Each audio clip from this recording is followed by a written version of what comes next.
My role with Input is I'm chief advisor, and we call me that because I tend to do the direct correspondence with people that contact Input looking for support. I also do some of the policy for the Input projects. The chief executive, Leslie Jordan, works closer to full-time with Input. My role ends up being about a day a week spread amongst lunchtimes, evenings, weekends, and the occasional half day or even day out of my regular job. So I spend more time on Input than that probably, but after my husband challenged me to keep track of the hours one week, I said I'm never doing that again. I've called this in a nutshell because it's going to be a fast-paced presentation. A little bit about me. So I said I have a regular job. The black logo represents my medical copywriting for healthcare advertising agencies. So basically helping pharma companies blog their drugs. And I love it because it's different and it's exciting. Every week I work on different things for different drugs, different conditions, and it's very rarely diabetes. Then speaking diabetes is a little thing I set up because I was getting encouraged to do consulting that didn't necessarily fit with Input or with the medical copywriting. And in terms of disclosures, I've got projects on with Essentia Diabetes Care and Dexcom. Input though, what is Input about? This is our mission statement. We aim to help any person who could benefit from insulin pump therapy and has motivation to use it to access it through the NHS. Our mission is to support patients by advocating for easier access to diabetes technology across the UK, from insulin pumps to smart glucose meters and continuous glucose monitoring. Input started out as a little abbreviation for insulin pump therapy because that was the key issue when Input was formed by John Davis, our founder. Since he retired in 2013, we've found that there have been more and more questions and issues surrounding other aspects of diabetes technology, but we still do support a number of people regarding insulin pump access. That phrase, across the UK, means that we're interested in trying to keep on top of everything in all the nations. But regarding Scotland, we have a sister organization called IPAD, Insulin Pump Awareness Group, and they are closer to the ground. Because of the devolution of the NHS in Scotland, it's a lot easier for them to know what's going on because they're up there than it is for us to try to keep track of it from London and Essex. Leslie's based in Essex and I live in central London. But we work across Northern Ireland and Wales where we have volunteers who represent Input at important diabetes meetings and who can network with patients locally to make sure that they feel like they're getting what they need. And we're very, very happy that Diabetes UK has supported the establishment of the insulin pump coordinator position in Wales, and we're very, very glad to be working with that. So I'm going to give you all some context for why diabetes technology, and I'm going to touch on some specific products that relate to insulin, to glucose, and to numbers. I'm going to fly through some of these things, so if there's anything that particularly piques your interest, maybe jot a note, and we'll hope to have some time for Q&A at the end of the presentation. So this thing is meant to be a circle, like the UN Unite for Diabetes blue circle. And this image illustrates the relationship between the time spent managing diabetes by oneself, the blue, and the time spent with a healthcare provider in white. When I first saw this presented at a meeting of the American Diabetes Association in a patient advocacy panel in 2014, the presenter asked for guesses from the audience about what it represented without the context at the top. And everyone said, oh, it's a UN Unite for Diabetes blue circle. I mean, what are you talking about? It's like, not exactly. And there were no good guesses. But when the presenter revealed that this is to represent that tiny slice of time spent with a healthcare provider versus all the decisions and all of the situations that you're in by yourself during the course of life with diabetes, the room felt a bit silent. And it became obvious to a lot of people in the room why peer support, why getting together by social media and in real life matters a lot for people with diabetes. This is relevant in terms of technology because the healthcare provider isn't going to be there to answer questions day in, day out when someone's trying to get to grips with a new piece of technology or when they're making decisions about how they use the technology they have. Now, healthcare providers like to make algorithms. This is a pathway that was developed in London and it's published in the Type 1 Commissioning Pack, which came out from the Clinical Leadership Group for NHS London for diabetes. So many names and terms. The name at the bottom in very tiny type is Prajeet Chaudhry. He's a consultant at King's. And his view on how to help people with type 1 diabetes who have technology revolves around looking at first line, education, second line, pump with finger sticks, which is CSII with SMBG, or MDI, multiple daily injections, with real-time CGM. And then third line, a sensor-augmented pump without the low glucose suspend or with the low glucose suspend, and very frequent contact with the clinic. And then fourth line, islet or pancreas transplant. So for people who have problematic hypoglycemia, that means that they have issues that they can't always get themselves out of their hypos, or they need ambulance or emergency treatment. The healthcare providers like to say we have specific recommendations for people in that category. But there are a lot of people who don't fit in that category. So in this brave new world of technology, especially where there are devices being sold directly to patients without the healthcare provider having to sign anything off or request funding for it, we're going into new territory in terms of self-management.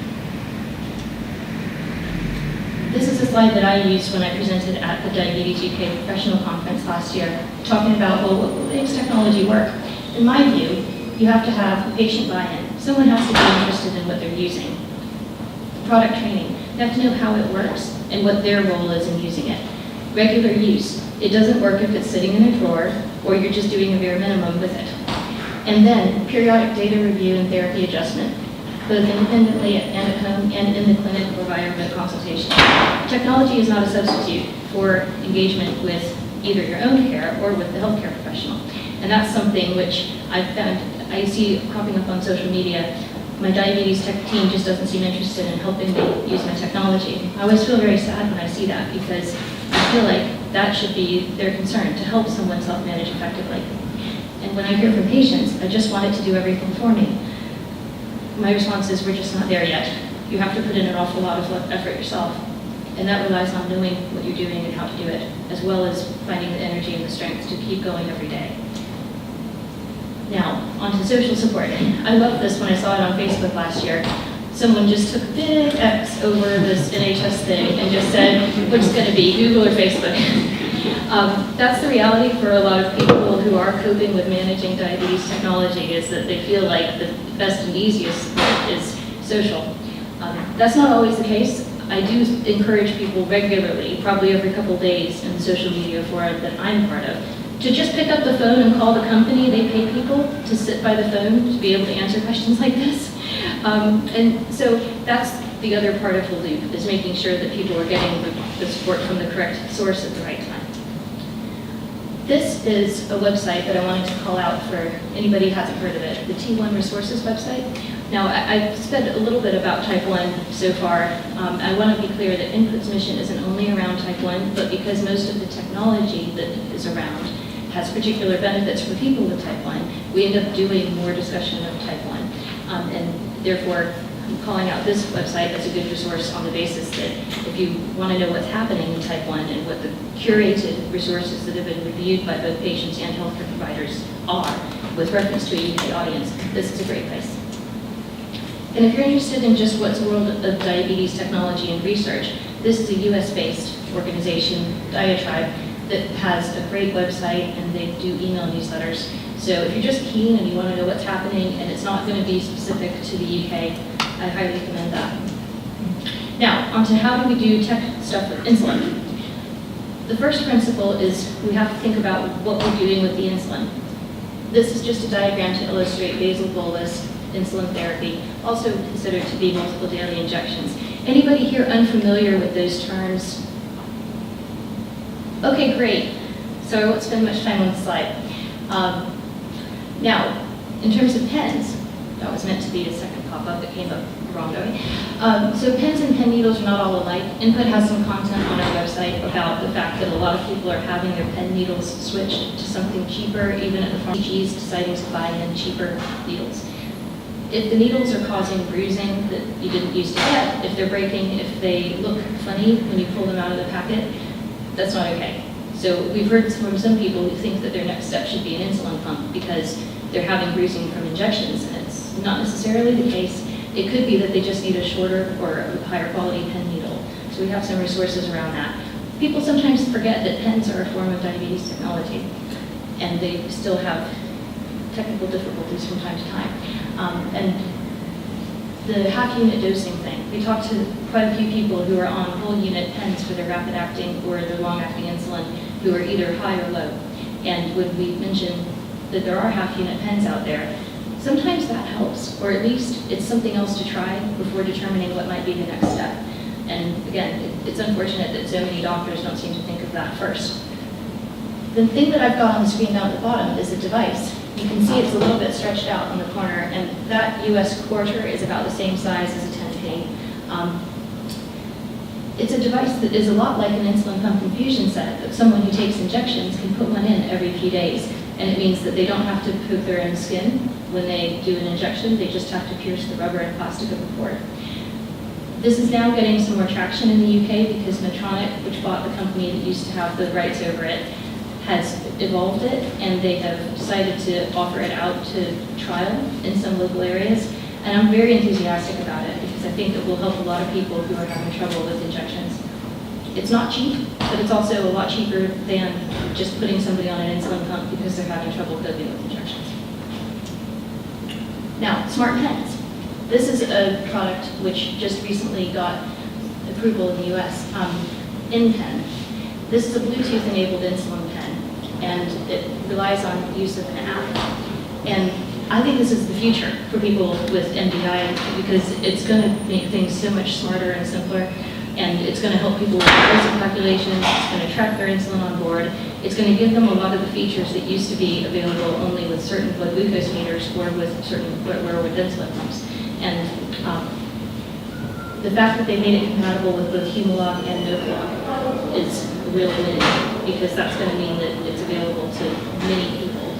If it becomes available in Europe, I think it'll see some pretty quick uptake. So I brought this in as an example of something which I hope will make it here, because I said there would be a bit of a market update. But right now, this doesn't have a CE mark. Now, okay, so I've talked about pumps a little bit, pumps. There's a lot of confusion about who can have an insulin pump and why insulin pumps are used. I hear from people sometimes, oh yeah, my friend really, really wanted an insulin pump and there was just no funding available. I'm like, no. Funding has to be made available if it's in England, Scotland, Wales, Northern Ireland, all the way around. If somebody meets the NICE criteria, Scotland made a decision to adopt the NICE criteria in their SMC process, even though they didn't actually have to, according to the devolution. So this should work the same way around the UK in terms of the clinical criteria. Someone meets the criteria and their diabetes team believes that they would benefit from a pump. Commissioners can't say no. So what are the criteria? Having type 1 diabetes. If you have type 2 diabetes, then it takes a very special funding application on an exceptional case circumstance. The consultant needs to agree that there's a clinical need. And if someone's over age 12, they have to have an elevated HbA1c despite a high level of care, including the use of a long-acting analog. If they're under age 12, it's a very simple one. Is MDI impractical or inappropriate? That explains why we have probably about 25% of children with type 1 in the UK on pump, and the number for adults is still edging up closer to 10%, but it's still not quite there yet. This is against the fact that years ago, NICE predicted that we'd see about 12.5 to 15% uptake of insulin pumps. So there's still work to do to help identify those that would benefit from an insulin pump and to train healthcare professionals to be able to identify those people as well as to be able to initiate therapy. Now, the other thing about over age 12, which I should have looped in at that moment, is about the hypos. So hypos have a special place in terms of insulin pump therapy for a couple of good reasons.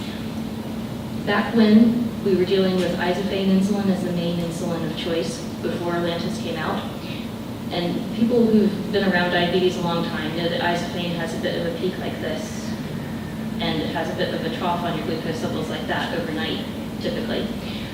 People who had a history of as many as 4 severe hypos in the night when they were on injections had 0 in their first year on an insulin pump, in part because of the variable basal rate of the pump and also because there wasn't a big trough of the glucose levels because of the action of the insulin. So we're at a place now where we've written into the guide, well, not we, but NICE have written into the guidelines the use of Lantus or Levemir, because if somebody's on isofane, that could be your first problem. That could be why you're having that hypos. So we want to be sure that we're having, the high quality of care, as well as the right use of the criteria. So are you having repeated or unpredictable hypos that cause anxiety about recurrence that significantly affect quality of life? That's called disabling hypoglycemia, and I've got a little bit on that in a minute. Right, we're whizzing through, but it feels like I'm taking too much time on this. Now, the rationale for the HbA1c. Anyone familiar with DCCT? Good? Okay, anyone not familiar with DCCT? Okay, a few hands. So the DCCT results came out in 1993 and 4, and they revolutionized the treatment of type 1 diabetes. And they're now not so much taught because it's kind of taken as read. But I think it's important that we look at this. The reason why we look at HbA1c of 8.5 on the old scale is there's a significant escalation in the risk for retinopathy between HbA1c of 8 and 9. And when I talk to people who aren't familiar with this, and they say, but I think I could get my HbA1c from 7.5 to 6 if I had an insulin pump. I'm like, you might, but there's no clear evidence that that will significantly affect your risk of complications. And that's where we have to kind of bear in mind that it's not the same. 0.5% A1C doesn't make the same difference across the spectrum. It has to be when you're at the elevated levels, you'll see that it makes more of a difference. And it makes a difference across the types of complications: kidneys, nerves, and the early signs of kidney damage. So, severe versus disabling hypos. If you need help from another person to treat a hypo, you can't do daily activities because of hypos, or you can't do daily activities because of fear of hypos. Severe hypoglycemia is not only when an ambulance is called, so there are issues with the DVLA sometimes. We have heard of a few situations where a consultant has said, I'd be happy to recommend an insulin pump because you do have problems with hypoglycemia, but I will also have to tell the GP to tell DVLA to take away your driving license. How about that? That's a very unfair choice. So we have clarified in a number of situations what the DVLA DIAP-1 guidance says versus what a disabling hypo means, and then people have been able to get their pump and keep their driving license.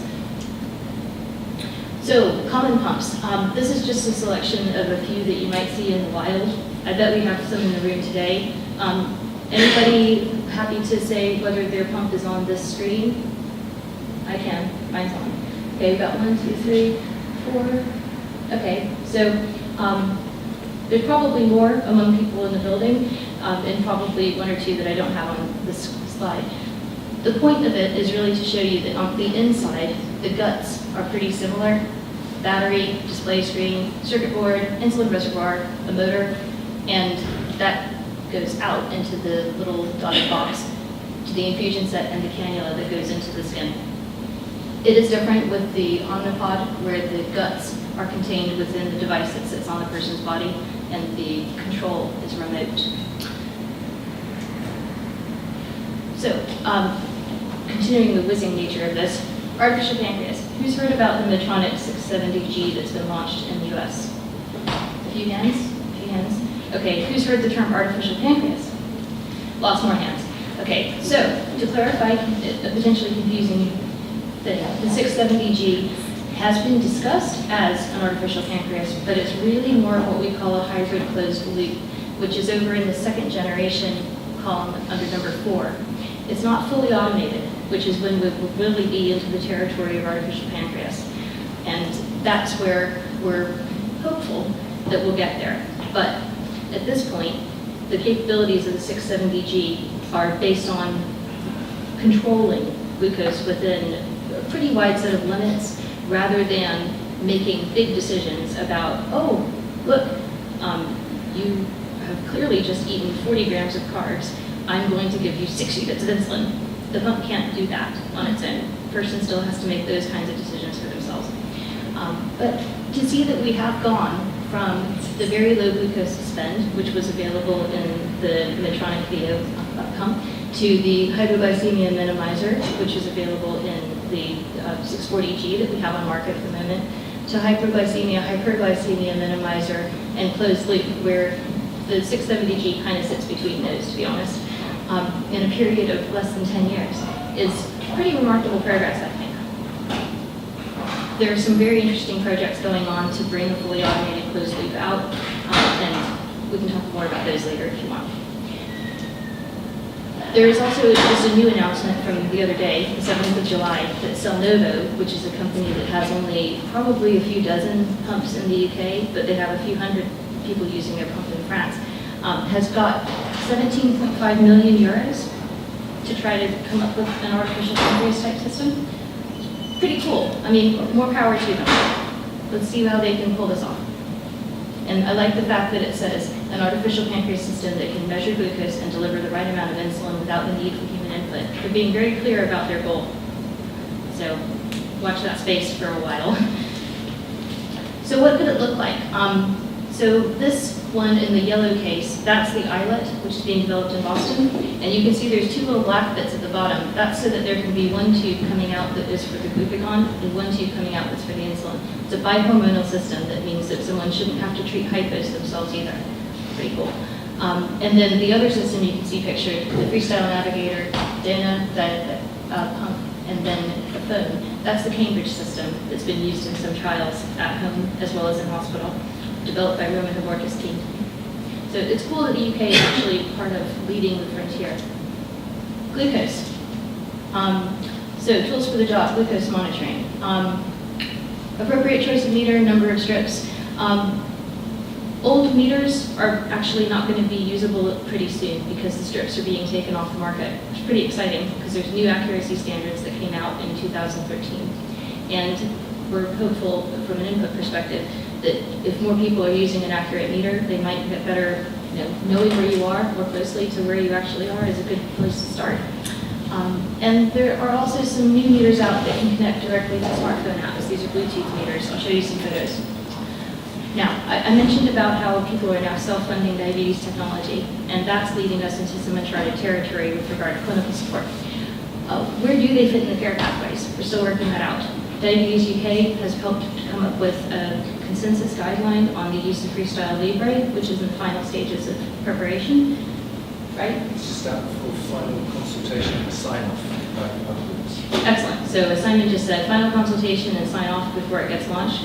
And it's hoped that that guideline will help doctors and patients work out whether it's the right thing for them to use, and it will help guide some commissioners about whether they should be funding it. So that's exciting. And then there is the caveat, though, that people using interstitial glucose monitoring devices still need some of the glucose test strips. We're not necessarily eliminating finger sticks here, although some of the marketing material can make it feel that that's what the message is. And when it comes to CGM that can be calibrated, continuous glucose monitors, the accuracy of the glucose meter used directly affects their performance. And although on the one hand I said, oh, it's great that we're having these really old meters withdrawn, meters still vary in accuracy, and there's a real need for people to be aware that just because it's on the market doesn't mean that it's met the same standard of use in real life. So it's just a big caveat. And then the clinical angle. In the absence of mandatory funding, what kind of time should our healthcare professionals who are paid by the NHS be spending to help patients get the best out of the technology? It's a big question, but I think they should be spending the time because the outcomes could be so much better in the long run. We were in the same situation about 20, 30 years ago with regard to the use of insulin pumps, and even finger stick test strips weren't commonly available until the early 90s on the NHS. So, imagine if people were still trying to measure their glucose using their urine, what kind of chances they had for success. Now, onto specific products. I said I would show you some pictures. Here's the Abbott Freestyle Libre. Anybody here got one? Simon got one? You've got one in front. You now know who you can go and say, hey, could you show me? But you can see that reader is being held close to the device on the arm, and that's how it's going to pick up the information. And there's a screenshot that says what's on the meter, and I've added to the bottom the blood glucose and blood ketone test strip report, and that there is a bolus calculator inside the meter that can be accessed if someone doesn't understand. So it gives you more information than a traditional blood glucose result, because not only do you have the number, you have a direction arrow, you have a little line that shows your glucose over the last 8 hours, and having that information on where you've been and where you're going can help you make much different decisions. If I just shouted a glucose number, say 12.2, what are you going to do?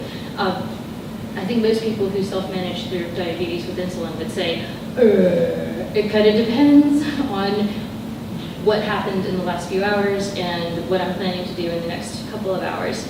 I need more information. So I'm glad that this device can help provide some of that. This is just to highlight that there are now phone apps to support Libre. There's Libre Link for certain Android phones where the person can use their phone instead of the reader to get their data. And if they want to share their data with somebody else who's using the phone that can download the app, their data can be viewed by the other party. Because this device relies on someone actually picking it up and using it to get the data, if you go more than 8 hours without doing a scan, then there won't be data to look at. So it's a bit of a, like, well, if you're following it, you're not going to get alarms and alerts just because you're going to, you're not. But you're going to be able to keep tabs on somebody if they want to share. Dexcom G5 Mobile, this is the system that I use for my CGM, has, oh, I'm giving you a few screenshots here.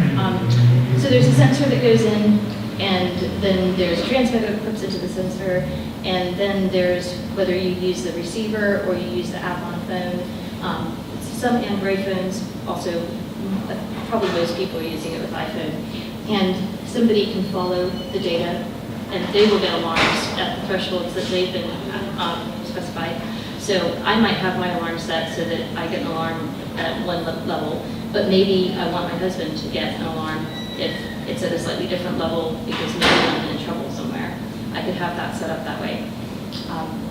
And there's also the phone watch. So that high glucose alert thing, that's what I can see on my Apple Watch if I want to when I'm wearing it and using it.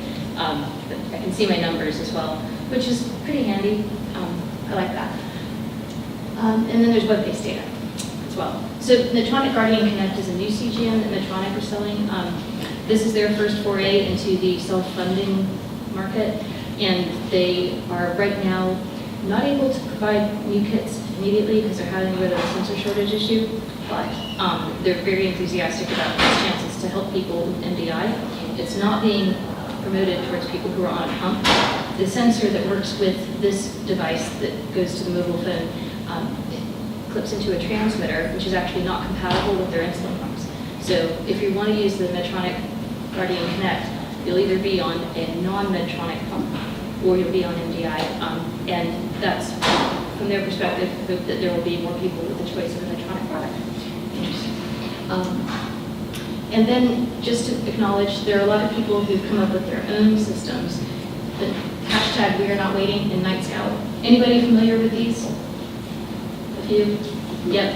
Okay, so they had an exhibition in the Science Museum last year about citizen hackers revolutionizing technology, and a guy from London and his kit and a family that use it were shown in the Science Museum. Pretty interesting. From the perspective of input, because there's no warranty once you jailbreak devices and you start bridging them together like this, we don't particularly encourage it, and yet we're happy if people are benefiting from something that's helping. So if you want to know more about it, get onto Facebook or Twitter and the hashtag We Are Not Waiting, the term Night Scout. You'll find out all you would ever want to know and more. This, unfortunately, is outstretched more than the others. This is one of those Bluetooth meters, so the one-touch VarioFlex can send a signal to somebody's phone, and that way their data can be accessed from the cloud by them or their healthcare professional. And similar, Essensio Contour Next One, their app has a lot of features in it, which I didn't know about until the other week when I downloaded it, after having been using the meter for almost a year. Despite loving technology, I'm not always the first person in the queue with every feature enabled. So this can throw random glucose test alerts like, oh, try checking your glucose now and see what it is because it's been a couple hours since you said you did a pre-meal test. If you're trying to get more data about what happens with specific activity patterns, you can set up different profiles.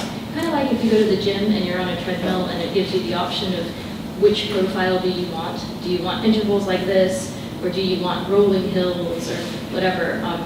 It's pretty smart, I thought, that they were able to come up with that as a way to help people get more value out of their glucose testing.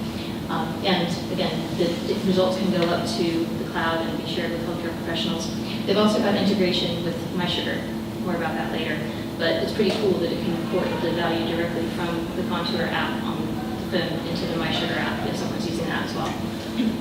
Dario is another meter that is quite smart, and this one's available from Advanced Therapeutics in the UK, which does a lot of averages on screen, and it's supposed to be quite a handy system. I think that's what they're meaning to show, but I'm not entirely sure why they have the person holding their hand right next to the phone.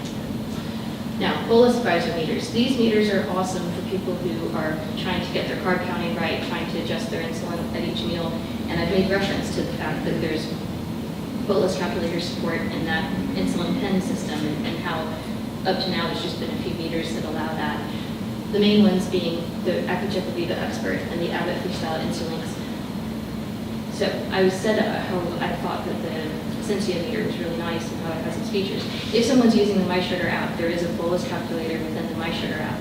So it's possible to blend devices and apps and get the system that might be the most supportive and the most interesting at a particular moment. I think that's a really cool place that we're getting into, where there's more interoperability than there used to be.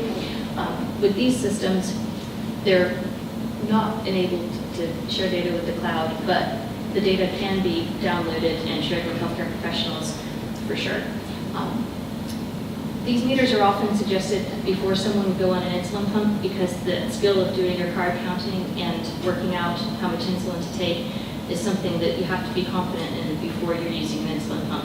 So to be able to get used to, okay, well, the meter says this, and yet it's also telling me that I have this much insulin on board from my last dose, and therefore, even though I'm about to eat a sandwich, I should really take just 1 unit of insulin right now. Okay then, rather than sandwich, 3 units. Oh look, 2 hours later, hypo. So this is considered part of optimizing control. Now, numbers. So I've mentioned a couple apps. I'll show you some pictures. Carbs and Cows is an app developed by a dietitian from King's, which is very popular. It's used as part of the Daphne. Anyone familiar with Daphne? Yeah, a few hands. So Daphne is the acronym for Dose Adjustment for Normal Eating, which is basically work out what you're eating, adjust your insulin dose accordingly, and it empowers people to do more active self-management.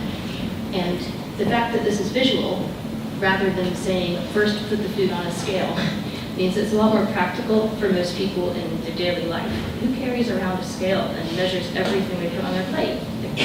I certainly couldn't. So this is an app that's also won awards. And Gluco is a US system which is coming to the UK because they bought out Diasend, which is a system a lot of clinics use to download diabetes data. And they are hopefully going to be transforming their UK and European interface soon. How do I get animations on? Because I just lost an animation when I did an advanced button. Do we have? It should just, if you just support it, should just work. Okay, all right, well, that one didn't, but this one did. So the mission statement of MySugar is to make diabetes less. So you can tell these guys have a sense of humor. The team have lived with diabetes for over 227 years among them. So they made this app because they wanted the one they'd like to use. And they've had over 1 million downloads, and it's a class 1 medical device in Europe because of the bolus calculator. And somebody even had their little monster icon tattooed on them, which I think tells you a lot about how much of it. And the biggest news is they just got bought by Roche the other week for as much as 100 million euros. Wow. So this is awesome, I think, because Roche have committed to keeping it an open source platform. That means that the MySugar guys will be able to continue to integrate data from other companies' products. If someone's a Libre user, they can have their Libre data ported through. If they're a CGM user, their CGM data can be ported through. If they're using the Sensia meter, their data can be ported through. Roche aren't buying it so that they can close it up and make it a Roche branded product, which I think is a sign that they've got the point on what My Sugar is about and how My Sugar is there for anybody that's engaged in wanting to use it. And with all this money, it's hopeful that they're going to be able to improve the product beyond the state it's even in, because they have other big ideas, and it'll be really exciting to watch. So, that's My Sugar. Mimo Active is a UK app, and I know one of the guys that works on it. You can see it's a very simple, clear interface, and they have data sharing capability. So it says their values are, makes managing your health an integral part of your life. Track your values, stay in contact, and get on living. They're working on other disease areas beyond diabetes as well. So I think they're one to watch, and if you haven't heard of them before and you want to check them out, find them on moveactive.com. Now, where's the horizon? Where are we going with some of this stuff? My view, and this is, I put on an input slide, but it's really more Melissa view, is that we're going to move from user input to passive recording. The Bluetooth technology that means that people don't have to write stuff down, don't have to plug in numbers from one device to another, is going to make the whole prospect of logging a lot less tedious. And we're going to move from pattern recognition to decision support. Why do I say that? Well, pattern recognition isn't helping me manage my diabetes. This is a screenshot from my Dexcom Clarity a few weeks ago, and you can see it says an estimated HbA1c of 6.5. Okay, good. I'm happy I'm in my target. Average glucose is 7.8. Okay, good. 3.5 normal standard deviation. Okay, bit high on standard deviation. I'm having some swings. But my hypomet risk is between low and moderate, so that's good. My time in range is high. I'm at 68.9% time in range, and I'm doing an average of 2.3 CGM calibrations. Okay, good. We found no patterns. Great. So all of this tells me whatever I'm doing, I guess keep doing it. There is a very user-dependent mode of using data on the fly for decision support. Sugar surfing, that's the book cover. And then this is an annotated CGM screenshot about how to. And you can see there's lots of observations here. So it starts with a slow glucose rise occurred overnight from a fried meal. And then at something like 5:30 in the morning, this person took a big correction dose. And then they had to wait 30 to 40 minutes for it to start working. And then they had to give it 20 or 30 minutes to start dropping. And then they find maybe about 6:45 in the morning, they ate breakfast. And then they had to wait for their food to start working. And then their glucose started rising slightly again by 7:45. There's a lot of watching the clock involved in this. And especially now I have a child, I'm sometimes surprised that 20 or 30 minutes might have passed. And other times I think, God, this is really dragging on. When is this Thomas the Tank Engine episode going to ever end? But I realize my relationship with time has changed. I just don't have enough.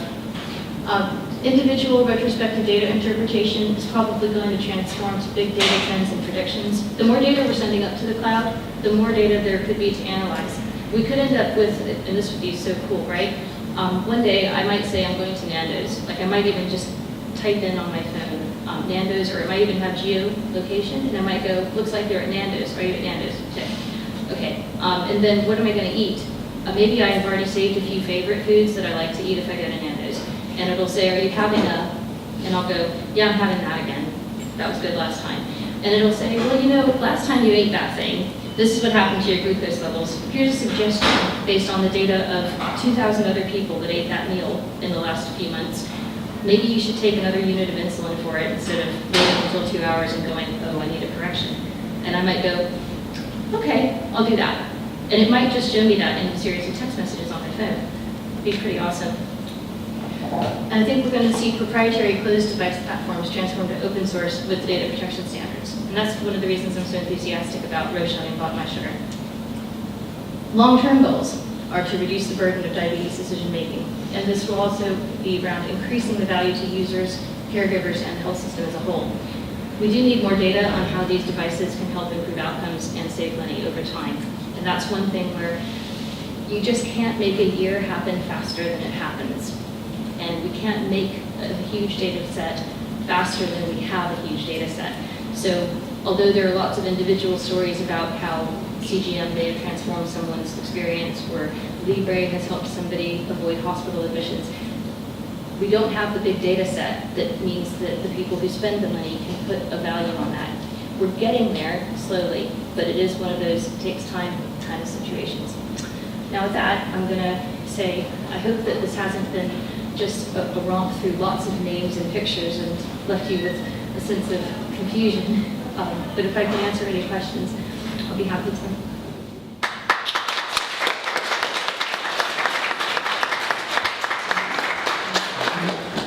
So you would have any questions for us, please? Thanks for that. That was fantastic. Diabetes UK has been really good over the last 40 years of investing in really early stage technology, first insulin pen, first glucometer. We're working with Rosen and investing in the artificial pancreas. When you're talking about big data, you're talking more about sort of personalisation of diabetes. You know, where should we, as a sort of very early stage, high risk research fund, be looking to invest in the future? Ooh, the first person I would suggest you ping on that would be David Kerr, who's now at Sansom. He used to be the director of the Burden Diabetes Center, and he has a particular interest in the future of big data. So he may well know who's really working on that. Otherwise, I'd say, in terms of early stage, Google DeepMind hosted an event the other day where they had patients and they were talking about diabetes as one example of a long-term condition. So although they're not a startup, they may well be looking for partners in terms of supporting it. I don't know. I do have a contact who has a contact. So maybe we should exchange business cards later. But because big data is such a big thing and there are so many security issues around it, I think it's going to be difficult to find a tiny outfit unless they're inside a university. And there will be some university-led programs going on as well around the generation of data. So maybe Anne Blanford at UCL would be a person to check with. She's the professor of human-computer interaction. I wonder if she may be aware. So we can talk a bit more. Yeah. Yep. Where does the term smart insulin fit into technology? Does it have technology? Smart insulin. Okay, so from my perspective, smart insulin fits in more as a drug. And that's another reason I didn't mention FIAST, the new fast-acting insulin from Novo Nordisk. So smart insulin, anybody here not familiar with smart insulin? Okay, got a few. Okay, so what if you could take a jab, maybe every day, maybe every few days, that would just control your glucose levels? When you would eat, it would release more insulin. When you would be in need of less insulin because you're exercising or whatever, it would just not be on. Wow. I would throw my tech in the tent for that.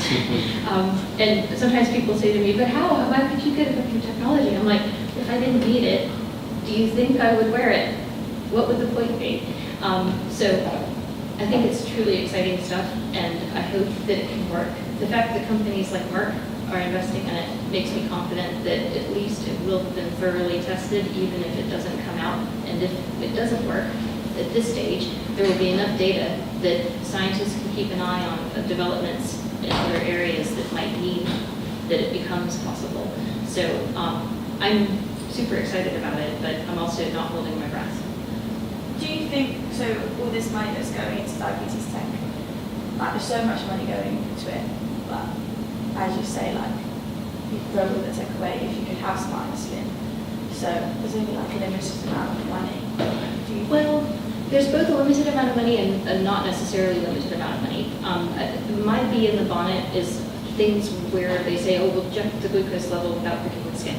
I am so done with hearing about non-invasive glucose monitoring that whenever I hear about it, I just say, like my friend who works in the diabetes industry told me a few years ago, just proves you can steal more money with PowerPoint than you can with a gun. There are interventions that show with clinical data that they can make a difference. And that's where I like to see the more money going for refinement rather than chasing something which has been shown time and again to have such technical limitations. And if somebody said, I have discovered the way to get through the skin and reliably measure interstitial glucose or interstitial, name another factor, because I've figured out how to break through the skin without breaking the skin, I would suppose that person should get some money for measuring that. But so far, so many of the systems, even the ones that have managed to get CE marks, have turned out not to work. So